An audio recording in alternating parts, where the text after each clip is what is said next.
Bonjour à toutes et à tous, j'espère que vous allez bien.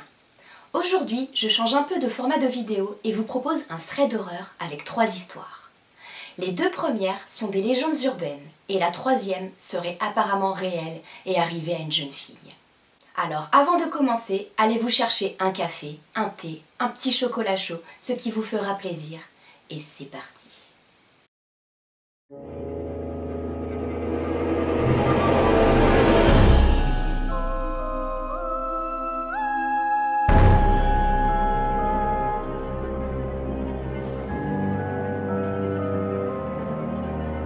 I am right behind you. Can you see me?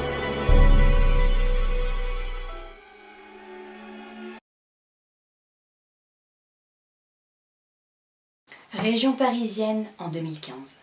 Après de longs mois à chercher un appartement, Lucien vient d'emménager dans son immeuble.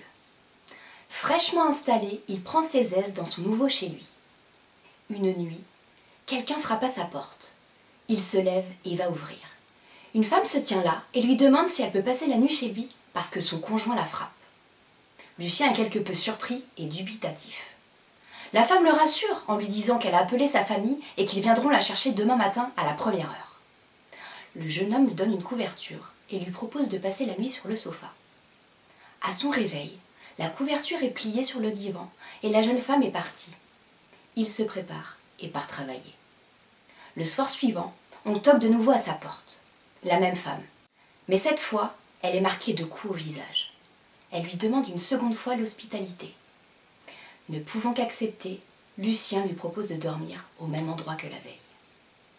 Le matin, elle n'est plus là. Le même manège se reproduit tout au long de la semaine. Inquiet, le jeune homme se rend au poste de police pour expliquer la situation. L'agent lui montre une photo sur laquelle il reconnaît la femme. La police lui apprend que cette femme a été battue à mort dans son immeuble par son conjoint et est décédée de ses blessures il y a plusieurs mois.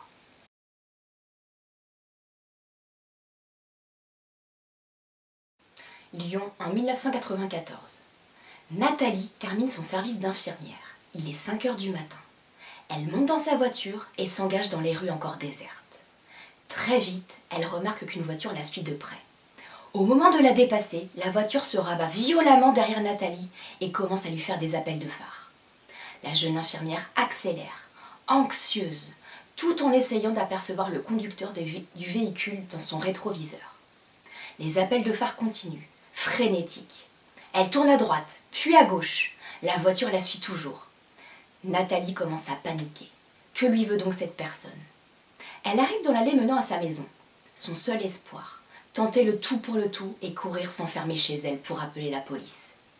Au moment où elle descend de la voiture, elle entend son poursuivant descendre à son tour et hurler « Enfermez-vous et appelez la police, vite !»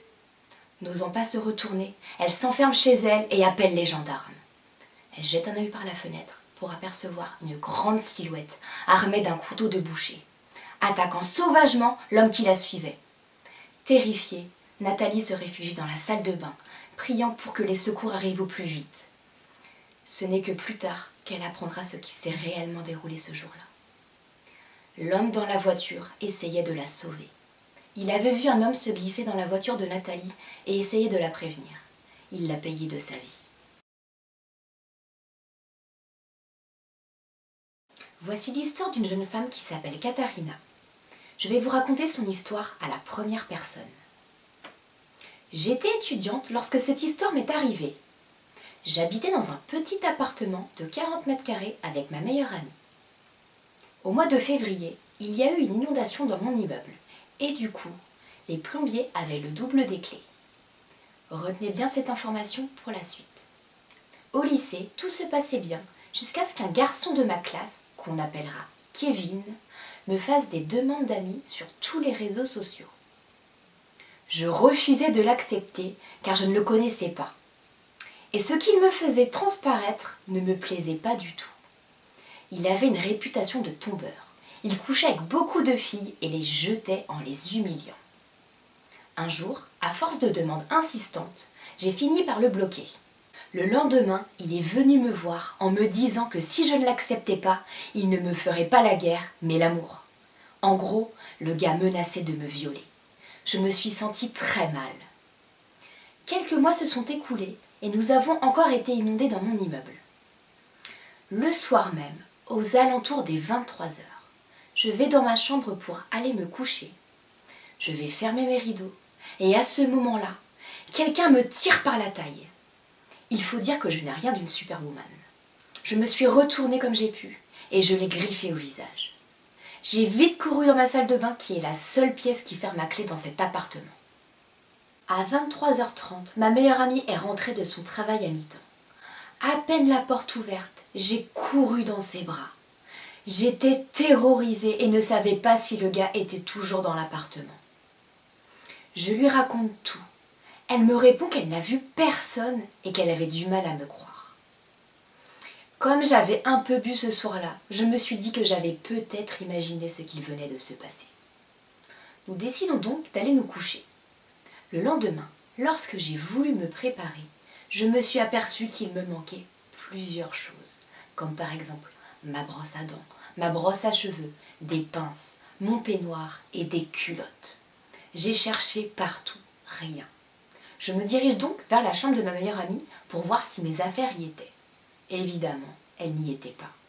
Pourquoi mes affaires seraient dans sa chambre? J'étais mal, j'avais une boule au ventre. Il m'a fallu plusieurs heures avant que je me décide à aller racheter ce qu'il me manquait au supermarché. Pour y aller, il fallait que je passe par l'allée 48, lieu où habitait Kevin. J'avais un mauvais pressentiment. Je me suis rappelé ce qu'il m'avait dit quelques mois plus tôt. J'ai fini par y aller. Lorsque je suis sortie du supermarché, quelqu'un m'attrapa le bras. C'était lui. Il m'avait suivi et devinez quoi? Il avait des traces de griffures sur le visage. J'étais terrorisée. Je n'arrivais plus à respirer. Un homme qui passait par là a vu la scène et est venu m'aider. Bien évidemment, j'ai porté plainte. Quelques semaines plus tard, j'ai appris que Kevin voulait me séquestrer dans son appartement. La police m'a dit qu'il avait été incriminé dans une affaire de harcèlement.